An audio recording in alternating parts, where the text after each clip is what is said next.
अच्छा, अब आप अपने सामने देख रहे हैं सूरह नंबर 102 कुरान की, 102 अत-तकासुर, उसके अंदर 8 आयात हैं, 102 के अंदर 8 आयात हैं। अब मैं जाऊंगा सूरह नंबर 111 सूरह अल-मसद, उसके अंदर 5 आयात हैं। सूरह नंबर 102 में 8, सूरह नंबर 111 में 5। इनकी आयात को यानी 108 और 5 को एक दूसरे से ज़रब दें, 8 ज़रब 5 क्या आता है आपके पास? 40। अब इस नंबर को याद रखना है, 40। अब मैं क्या करूंगा, अब मैं इनके दरमियान अब आप देखें जितनी भी सूरतें हैं, यानी कि 103 से लेके 110 तक, उनकी आयत गिनूंगा। ठीक है, सूरह नंबर 102 के पास 103 आता है, इससे लेके 110 तक उनके अंदर जो आयत है उनको टोटल गिनूंगा। तो आपके सामने करता हूँ, 103 की 3 आयत है, फिर 104 की 9 आयत है, इसको 9 को भी जमा कर लें, जमा 9।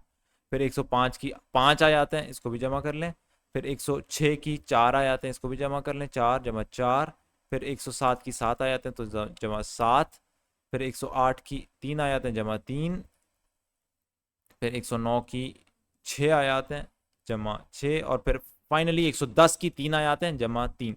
और सुबहान अल्लाह आपके पास 40 है। यानी 102 और 111 इनकी जो आयत है, इनको ज़रब दें, 40 आता है, और उनके दरमियान जितनी आयत है वो भी सुबहान अल्लाह 40 है। और ये एक छोटा सा मौजा है, इसी का ही बड़ा वर्जन मौजा नंबर 47 47 में सूर्य नंबर 31 से लेके 68 तक इतनी सारी सूरतें, उनके अंदर भी सेम फॉर्मूला लगता है। सुबहान अल्लाह, उसके अंदर कोई 1768 कुछ मेरे ख्याल ऐसी आयात। सुबहान अल्लाह, कैसे मुमकिन था एक इंसान के लिए इस तरीके से किताब को लिखना और अरेंज करना? सुबहान अल्लाह।